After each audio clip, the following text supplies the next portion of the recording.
चर्चाओं का विषय बना होम्योपैथिक मेडिकल कॉलेज। सैलरी को लेकर पिछले 15 दिनों से हड़ताल पर अध्यापक।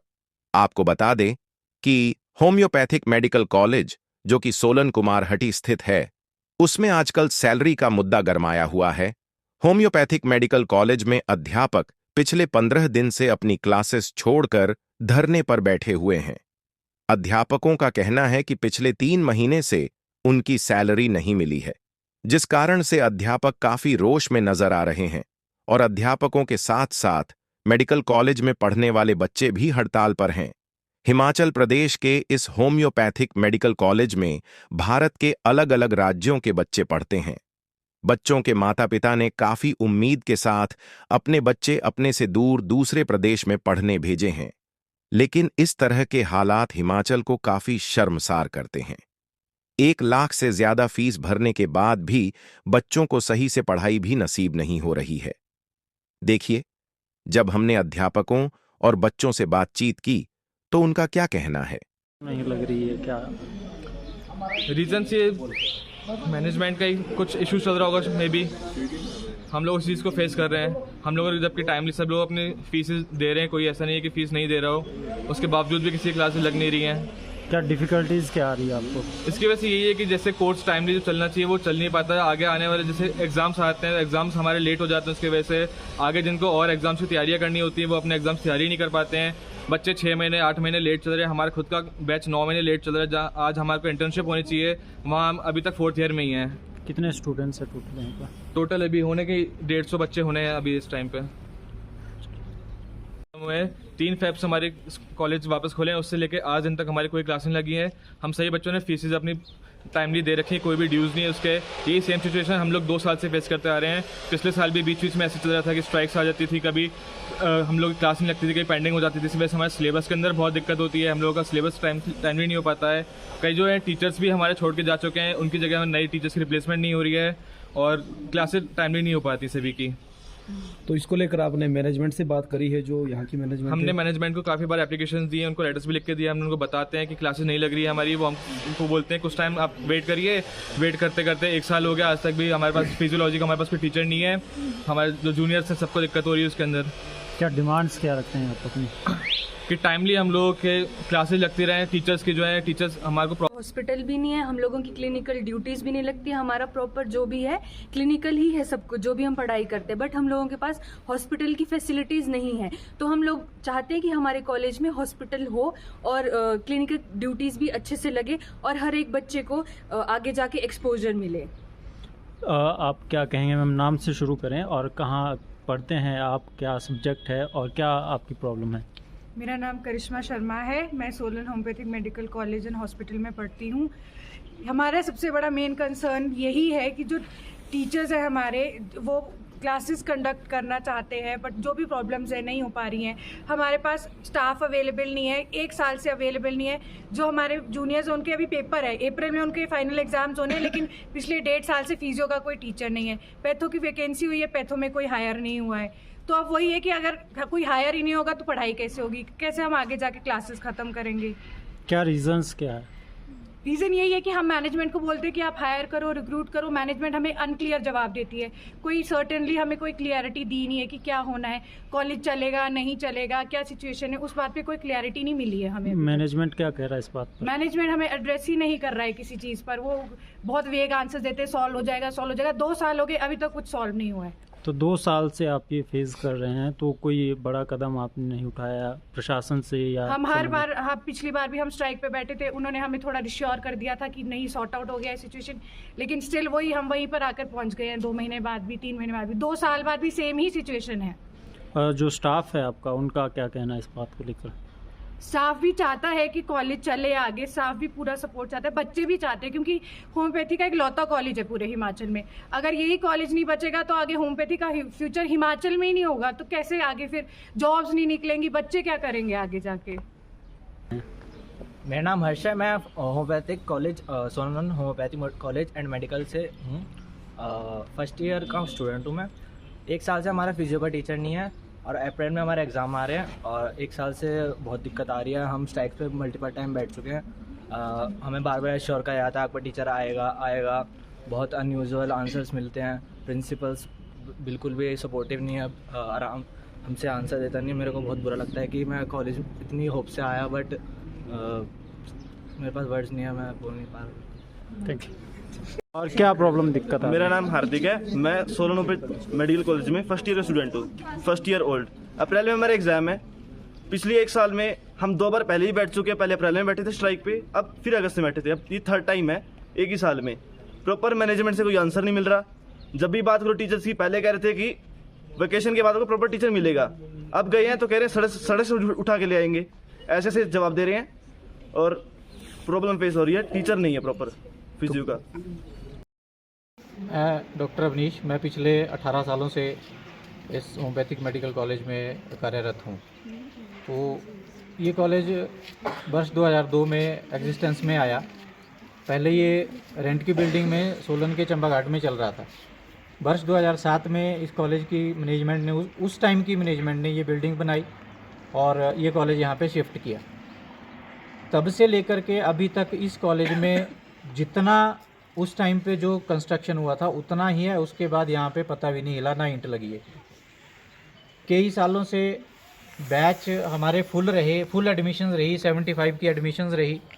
उसके बावजूद मैनेजमेंट्स ने, पहली मैनेजमेंट ने वर्ष 2010 में ये दूसरी मैनेजमेंट को ट्रांसफ़र कर दिया और उस मैनेजमेंट ने ना तो रेगुलर सैलरीज हमें दी, ना रेगुलर इंक्रीमेंट्स दिए। 10 साल में एक इंक्रीमेंट मिला है उस टाइम पे, जबकि एडमिशन्स फुल थी।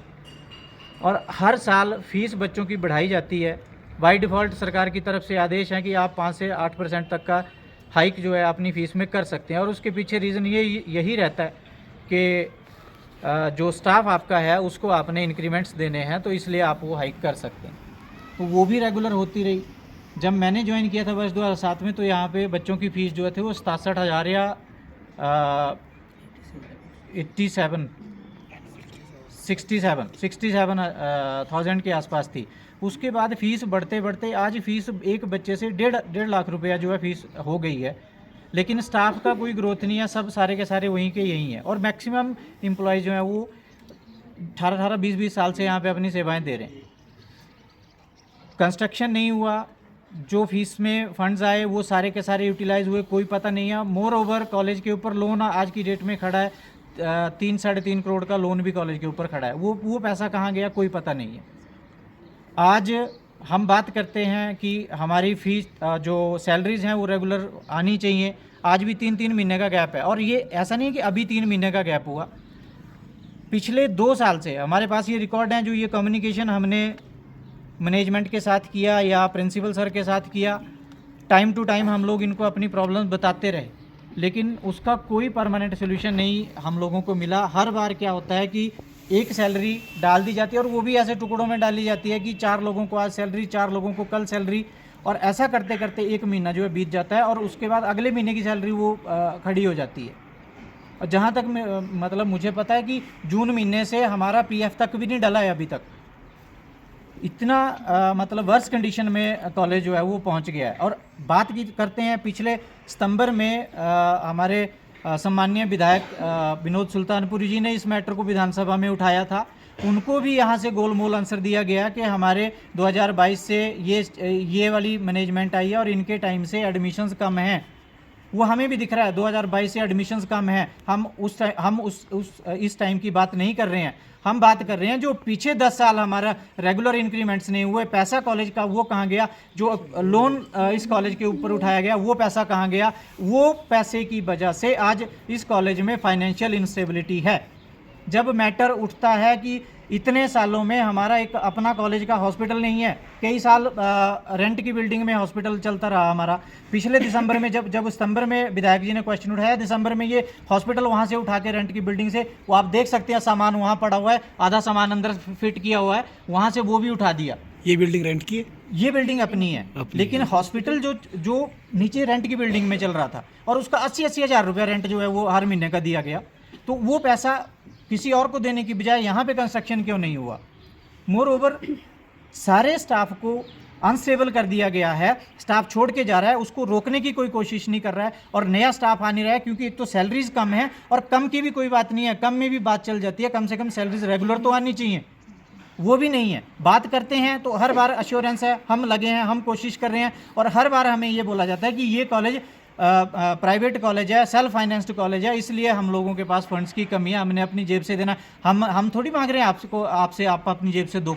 आप कॉलेज का जो पैसा था वो कॉलेज के अकाउंट में क्यों नहीं शो होता है? वो पैसा बता दीजिए, वो पैसा कहाँ है? हम लोगों 3.5 करोड़ बहुत अमाउंट होता है, कम से कम इस कॉलेज का 2 साल का बजट है वो।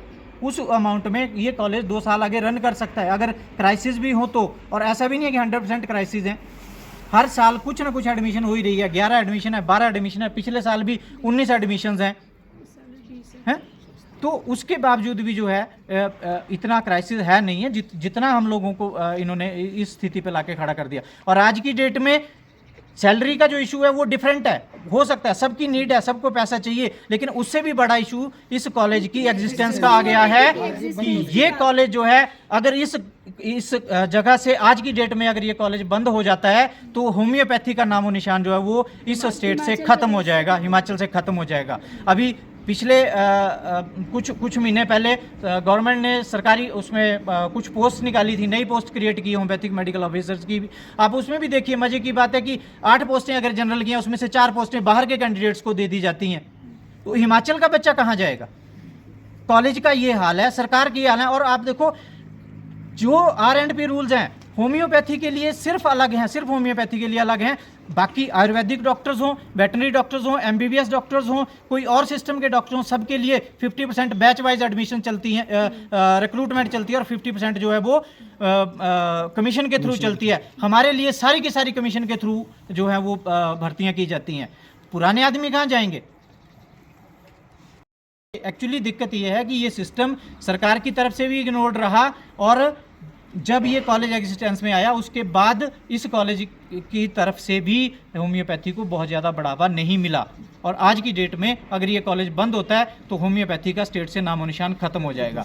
जबकि आसपास के स्टेट्स में सरकारी कॉलेजेस हैं, प्राइवेट कॉलेजेस थे। यूपी में 10 कॉलेजेस थे, वहाँ से 10 में से 7 कॉलेज, 3 कॉलेज को उन्होंने मर्ज कर दिया, 7 कॉलेज उन्होंने अपने अंडर कर लिए सरकार ने, गवर्नमेंट के उसमें चले गए वो। JNK में नया कॉलेज खुल गया सेंट्रल गवर्नमेंट का, अभी रिसेंट इस साल से वहाँ पे बैच बैठा है। हमारे यहाँ से स्टूडेंट्स यहाँ से गए छोड़ के वहाँ पे एडमिशन लेने के लिए। ठीक, हरियाणा में नया कॉलेज खुलने वाला है। नियर बाई स्टेट्स में सब जगह पे जो है वो कॉलेज नए होम्योपैथी के खुल रहे हैं। इस स्टेट में ऐसे क्या दिक्कत हो गई है कि जो एक मात्र कॉलेज है वो भी प्राइवेट सेक्टर में और वो भी ढंग से नहीं चल रहा है? तो हमारी प्रशासन से निवेदन है, हम लोग गए थे, हम लोग SHO धर्मपुर साहब उनसे भी मिल के आए हैं, हम SDM साहिबा से भी मिल के आए हैं, और कल हम DC साहब से भी मिल के आए हैं। तो DC साहब ने भी इंक्वायरी सॉर्ट की है इस मैटर में, और हमारा अभी ये अनुरोध है, सरकार से भी अनुरोध है और MLA साहब से भी अनुरोध है कि एक बार इस कॉलेज के अंदर विजिट किया जाए और यहाँ की वस्तु स्थिति जो है वो सही स्थिति है उसको देखा जाए, ताकि यहाँ के लोग इस कॉलेज के जो पदाधिकारी हैं वो सरकार को गुमराह न कर पाएँ, और इस कॉलेज का जो फंड्स का मिस यूटिलाइजेशन हुआ है वो उसका रिकवर की उसकी इंक्वायरी हो और उसको रिकवर करवाया जाए। ये हमारा सबसे बड़ा मुद्दा है। और उसके भी ऊपर बात है कि अगर इस कॉलेज को होम्योपैथी को बचाना है तो हमारी सरकार से ये अनुरोध है हमारा कि इस कॉलेज को अपने अधीन लिया जाए, अंडरटेक किया जाए। मानव भारती यूनिवर्सिटी में भी ऐसे ही चलता था, वहाँ पे भी गवर्नमेंट ने अपना एडमिनिस्ट्रेटर बिठाया हुआ है, यहाँ पे भी बिठाए, या फिर 100% इसको फुली अपने उसमें कंसिडरेशन में लिया जाए। और वैसे भी सेंट्रल गवर्नमेंट का ये प्रावधान है उसमें कि हर एक स्टेट में एक सरकारी होम्योपैथी का कॉलेज, मतलब आयुष जो है वो 5 सिस्टम्स हैं, उसमें आयुर्वेदा है, योगा है, नेचुरोपैथी है, यूनानी है, सिद्धा है और होम्योपैथी है। ये 5 सिस्टम इस आयुष मिनिस्ट्री के अंडर आते हैं, और आयुष का हर एक स्टेट में एक सरकारी कॉलेज होना चाहिए, ये ऐसा सेंट्रल गवर्नमेंट का रूल है। और वर्ष 2018 में गवर्नमेंट की तरफ से एक प्रपोजल भी सेंट्रल गवर्नमेंट को गया था कि स्टेट में एक नेशनल इंस्टीट्यूट ऑफ होम्योपैथी जो है वो प्रपोज्ड था उस टाइम पे, लेकिन वो भी कहीं ना कहीं मैटर ठंडे बस्ते में चला गया।